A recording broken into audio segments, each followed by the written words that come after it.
एक दफा का जिक्र है, नीले समंदर के बीचों बीच एक ऐसा जजीरा था जहां हर चीज में जादू था। दरख्त बोलते, फूल गाते और हुआ खुद को खुशबू में लपेट कर बहती थी।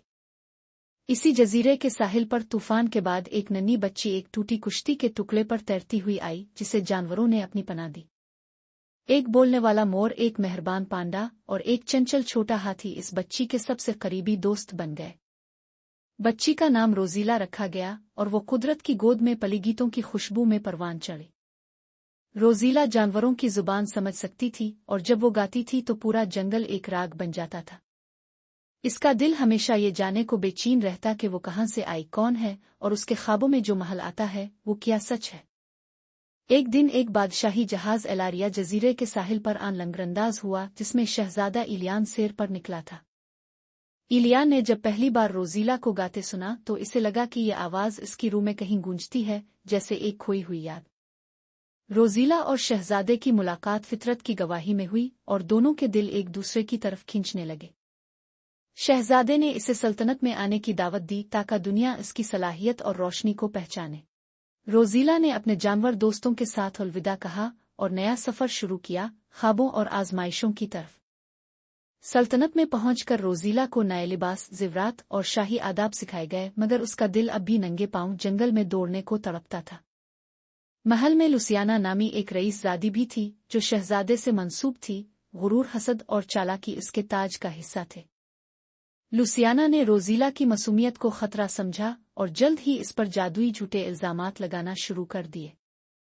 एक दिन महल में शाही ताज गुम हुआ और लुसियाना ने साजिश के तहत इसे रोजीला के कमरे में छपवा दिया। जब ताज वहां से बरामद हुआ तो सारा महल हक्का बका रह गया और रोजीला को महल से निकालने का हुक्म हुआ। शहजादा इलियान ने बहुत कोशिश की, मगर बादशाह अपने फैसले पर कायम रहा और रोजीला को इसके जानवर दोस्तों समेत कैद कर दिया गया। कैद में रोजीला ने गाना छोड़ दिया, लेकिन इसके दोस्तों ने इसे याद दिलाया कि इसकी आवाज सिर्फ आवाज नहीं, उम्मीद है। एक रात कैद के दौरान रोजीला ने खामोशी से एक सुआर छेड़ा और कैद के दर और दीवार भी कान लगाकर सुनने लगे। मोर ने कैद का ताला खोला और सब ने मिलकर किले से निकलने की राह बनाई। रोजीला खामोशी से महल छोड़कर अपने जजीरे को लूट गई, जहां आसमान ने इसे वापस अपनी रोशनी में लपेट लिया।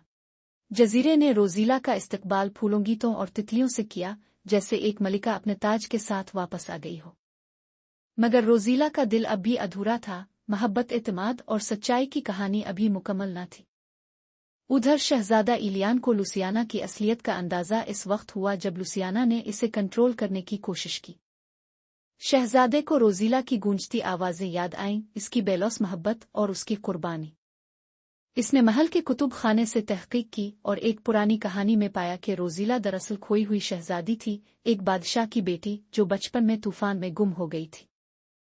शहजादे ने बादशाह को सब सच बताया और लुसियाना की चालाकियों को बेनकाब किया, मगर तब तक शादी की तारीख तय हो चुकी थी।